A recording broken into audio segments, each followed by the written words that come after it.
ఇదే అంశానికి సంబంధించి మరింత సమాచారం మా ప్రతినిధి సైదులు అందిస్తారు. సైదులు చెప్పండి, మరి ప్రస్తుతం మంత్రి కొండా సురేఖ చేసిన వ్యాఖ్యలపై అయితే కేటీఆర్ స్పందించారు. ఆమెపై వచ్చిన ఇష్యూకి మాకు ఎలాంటి సంబంధం లేదంటూ కూడా ఆయన ఖండిస్తున్నారు. దీన్ని ఎలా చూడాలంటారు? డీటెయిల్స్ ఏంటి?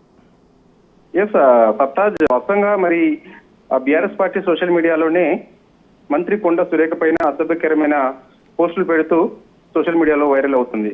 సో ఇది గమనించినటువంటి మంత్రి కొండా సురేఖ ఖచ్చితంగా బీఆర్ఎస్ పార్టీ క్షమాపణ చెప్పాలని చెప్పేసి కూడా ప్రధానంగా డిమాండ్ చేస్తున్నారు. అదేవిధంగా చేనేతకి చెందినటువంటి కొంతమంది కాంగ్రెస్ పార్టీ విభాగం కూడా 3 రోజుల క్రితం మంత్రి కొండా సురేఖ పైన బీఆర్ఎస్ పార్టీ అసభ్యకరమైన పోస్టులు పెడుతున్నారు కాబట్టి క్షమాపణ చెప్పాలని చెప్పేసి తెలంగాణ భవన్ ముందు బీఆర్ఎస్ పార్టీ సోషల్ మీడియా దిష్టిబొమ్మ దగ్ధం చేసేందుకు కూడా రావడం జరిగింది. సో అక్కడ కొంత ఉద్రిక్త పరిస్థితులు నెలకొన్నాయి. తర్వాత పోలీసులు వచ్చి అందరిని సద్దుమణిగించి పంపించడం జరిగింది. సో ఇక నిన్న కూడా BRS party working president KTR Amberpet నియోజకవర్గం గోల్నోక మూసీ పరివాహక ప్రాంత ప్రజలతో భేటీ అయ్యారు. అక్కడ మీటింగ్ ఏర్పాటు చేశారు. మీటింగ్ ముగించుకొని ముషిరాబాద్ వెళ్తున్న సమయంలో మార్గ మధ్యలో ఇటు చేనేత విభాగం చెందినటువంటి కొందరు నేతలు ఖచ్చితంగా మంత్రి కొండా సురేఖ క్షమాపణ చెప్పాలని చెప్పేసి కూడా డిమాండ్ చేస్తూ కేటీఆర్ కాన్వాయ్ కూడా అడ్డుకోవడం జరిగింది.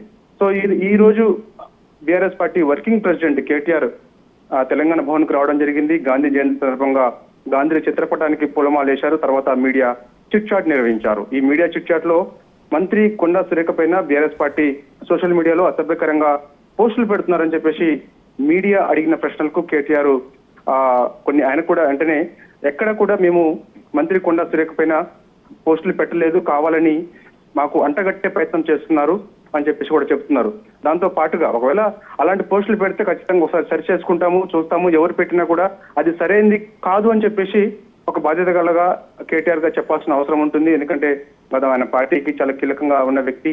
ఎందుకంటే గతంలో కూడా కొందరు మహిళలపైన చేసిన వ్యాఖ్యల పట్ల యథాలాపంగా నేను వ్యాఖ్యలు చేశాను అని చెప్పేసి కూడా ఆయన వెనక్కి తీసుకోవడం జరిగింది. ఇప్పుడు మంత్రి కొండా సురేఖ పైన కూడా చేసిన పోస్టులపై ఒకవేళ పెడితే మాత్రం అవి ఎవరు పెట్టారో ఏంటో తెలియదు, కానీ అలా పెట్టకూడదు.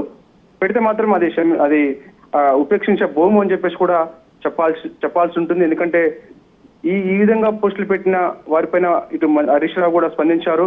కొండా సురేఖ పైన పోస్టులు ఎవరు పెట్టినా సరే అది ఉపేక్షించే భూము, అది సరైనది కాదు అని చెప్పేసి కూడా తను చెప్పారు. కానీ కేటీఆర్ మాత్రం నా పైన గతంలో మంత్రి కొండా సురేఖ నా పైన కొన్ని అనుచిత వ్యాఖ్యలు చేశారు. ఎలా చేస్తుంది అంటే నేను కొంతమంది హీరోయిన్ల ఫోన్లు ట్యాప్ చేస్తున్నా అని చెప్పేసి కూడా నా పైన ఆరోపణ చేస్తుంది.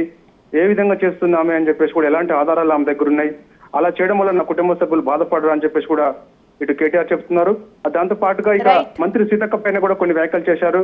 బీఆర్ఎస్ పార్టీ అంటే మేము కాంగ్రెస్ పార్టీ ఇచ్చినటువంటి హామీలు అమలు చేయమని అడిగితే ఆగడం లేదా అని చెప్పేసి కూడా సీతక్క మాట్లాడుతుంది. ఇలాంటి వ్యాఖ్యలు మాట్లాడొచ్చు అని చెప్పేసి కూడా మాట్లాడుతున్నారు. చూడాలి మరి ఇప్పుడు మంత్రి కొండా సురేఖ ఏ విధంగా